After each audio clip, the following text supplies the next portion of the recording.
What's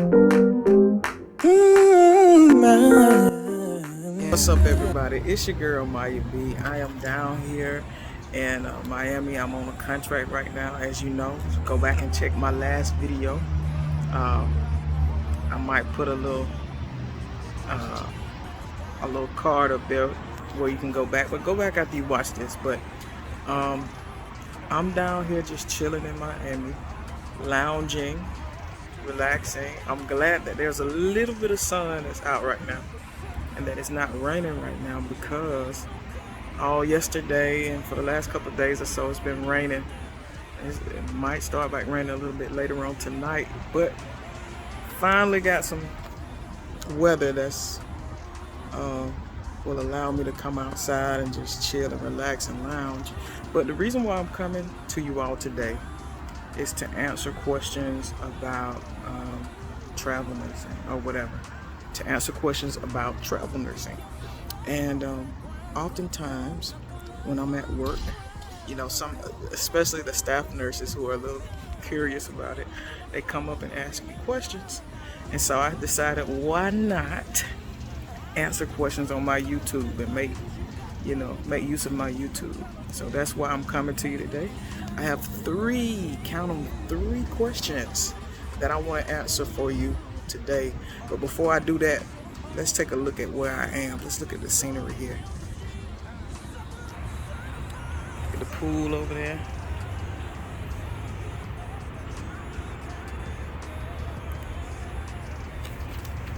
I like the architecture. I like the architecture here. So yeah, it's nice. This is like a rooftop. This is like a rooftop on like the third floor of this hotel. And but yeah, I just want to answer some questions for you all. Let me see. I want to get where there's some good lighting, but I don't want to be disruptive to the other people who are out here just lounging and relaxing. Come over here. See what this looks like.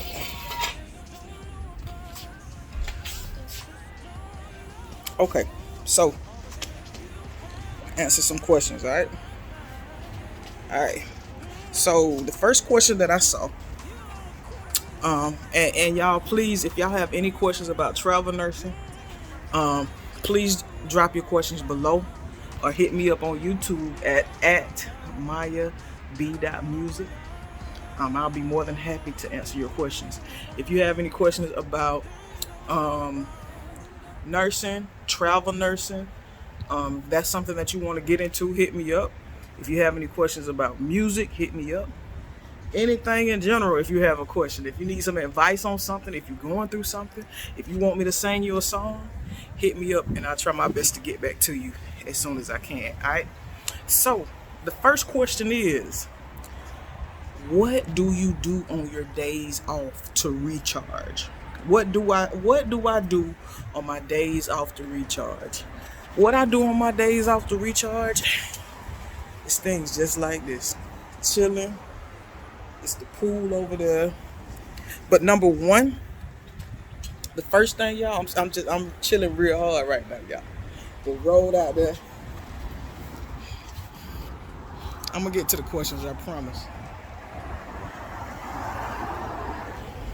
But the first thing, see, what I like to do is I like to work my days back to back. So, right, a normal nurse, regularly in the hospital, nurses work 3 12s. That's 3 12-hour shifts per week, which will bring you up close to the 40-hour work week, which is considered full time. So 36 hours for a nurse is full time in the hospital, generally speaking. And so I like to work my 12s back to back. And the reason why I like to do that is because if I work them back to back, then I'll have 4 days off to just chill and just do whatever I want to. So I can have a good work-life balance. You feel me? So now that I'm on contract down here in Miami, what I do is Now that I'm on contract down here in Miami, what I do is I work 4 shifts, right? So I try to work my 4 shifts back to back as much as possible. But y'all, let me tell you something. It's tiring. And so I say all that to say this. Um, that first night or that first day after you have worked 3 days straight or 4 days straight, even 2 days straight, the first thing that you want to do is get some rest. So on my days off, what I do is rest. I sleep. Like that whole day, don't schedule anything unless it's emergent, unless it's something that really needs to be done. That first day after working a stretch of days, I don't have anything planned. So that's the first thing that I do to recharge is sleep, baby. Get my sleep in. The second thing, which is kind of like a bad habit because I could be doing something more productive, like talking to y'all, studying, studying some things that I'm interested in, recording a song or something. But it's just so, I don't know, it's something about it. Is I go and I look at Netflix. I get on Netflix, and I'm not much of a series watcher. I'm more of a movie watcher. You know what I'm saying? If y'all are on here, anybody that's watching this, tell me, what is your favorite genre to look at on Netflix? Do you like to watch series? Do you like to watch movies? My thing is action movies. I love action movies. I love thrillers. Horror, a little bit. I don't really like horror like that. But that's what I like to watch. So y'all tell me below what you like to watch, whether it's Hulu or Netflix, and what genre you like to watch. Alright? Alright. So, and lastly, I like to do activities, exercise when I can. You know what I'm saying? It's hard to I like to get a routine together when I start exercising, and it's kind of difficult to do that when you can't really be consistent like that. You feel me? But I exercise. I do things like this: lounge by the pool, go to the beach. And other hobbies that you might have. I played basketball since I've been down here. You know, and another. This is a bonus tip. This is a bonus tip. Become good friends with online. If you're one that like to get your hair done often, like Style Seat.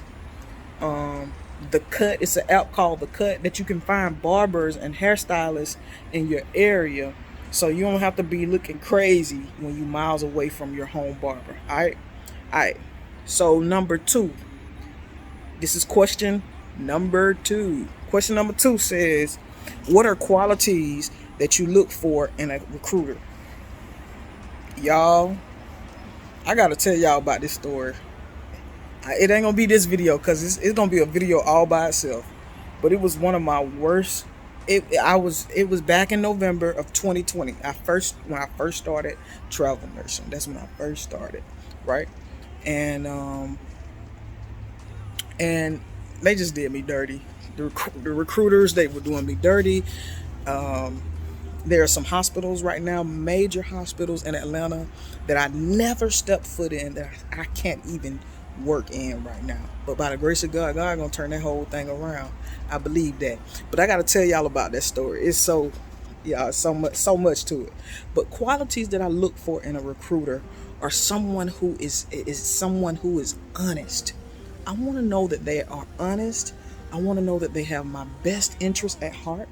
I want to know that they're giving me the highest rate and they're not eating up a lot of the rate for themselves. So a recruiter that you see, they always are lowballing. Recruiters that you always see that you always see that it might be the same job posted somewhere, but this agency always posts the job for a higher amount than this one. You know what I'm saying? And so, watch out for agencies that try to lowball you, basically. You know what I'm saying? Because what we ain't doing this for nothing. People have different reasons to get in travel nursing, but a lot of the times the motivation is that money, baby, and that's just being honest. And baby, don't play with my money. Another quality that I look for in a recruiter is someone who is patient. Someone who's patient. Sometimes these recruiters, they can be kind of pushy. Not only that, they can have a lot going on. Sometimes they can be dealing with so many people that they try to get you on the phone and off the phone in a real quick way, and just try to be kind of pushy with you, and not, I like to be able to ask questions. And so a red flag for me, and so I might title this video Red Flags with travel nursing. That might put that in the title. I don't know. But one red flag for me, that I might make that another video. One red flag for me, when I'm dealing with recruiters is somebody that I'm asking questions and they getting antsy and aggravated with me because I'm asking questions. Like, baby, that's your job. That is exactly what's in your job description, is to answer my questions, and I'm coming with a lot of them. Believe that. So quality number 2 is somebody who's patient. And quality number 3, kind of go hand in hand with each other, is somebody who's easy to work with and someone who's hard working. It's easy to work with someone who's hard working. So if I'm sending you over all these documents, because I'm gonna tell you, when you first signing up, there's so many documents and pre-test and things that you have to fill out, and sending all this stuff over. It's good to, maybe possibly save all your information that you have to send over to one recruiter in one email or something of that nature, or one file that's secured. So because they're going to be every recruiter that you talk to, they're going to be asking for, it's probably like a checklist of anywhere from 10 to 15 things that they're going to be asking for, including your driver's license, your social security card, a bank statement. They're going to be asking for your ACLS and BLS cards and things of that nature. Maybe if there's a secured file that you have somewhere on your computer or on your phone or something of that nature. I don't know, y'all. I'm not a security agent, so don't take my word for that as far as the security piece. But save that somewhere. And just so that when you're talking to these different people, you just hit one button, click it, and they have what they need. You feel me? But that just goes back to being somebody that's easy to work with, someone that is understanding, someone that if they see you sending all this stuff in, they might say, well, hey, I see where you took this test with this other company. You don't have to take that test again. I will receive that test. Just send us a copy of that test, or send us the password to that test, and we'll use that. Someone that'll be easy, that's easy to work with. Someone that looks for jobs for you. Someone who is proactive. Someone that you ain't got to call them every time. They call you. They're responsive. You know what I'm saying? That's a whole nother video in itself. You feel me? Things that you look for in a good recruiter. Okay. And the last question, this is question number 3. Question number 3, it says, must have items to bring on a travel assignment. And that ties back into all those different, you remember those list of qualifications that I said you have to have when you go on a travel assignment? I have all of that, most of it, in a physical travel binder. It's in a white binder that I take with me on my assignments. And in that binder, I have my certifications. So I have my certificates that show that I have my ACLS, my BLS, my NIHSS, that's for strokes. If somebody is working with PEDS, you might want to have your PALS. Any I think ECMO, people who work with ECMO and dialysis and things of that nature, they might have different certifications, if I'm not mistaken. I don't know, y'all. But any type of certification that you have, because I'm a cardiac nurse, I'm a tele nurse, you feel me? So I got to have the ACLS, you know what I'm saying? Got to know how to run a code or brush up on it, you feel me? But that's the number one thing. I bring my binder with all of my certifications, all of my anything extra. I try to have it in there. My immunization form, I have it in that binder, and also a copy of my diploma. So y'all, that is my question and answer for today. I tried to answer 3 questions. I love y'all. Share this, like this, subscribe for me. It's your girl Myia B. My time is running out on this video.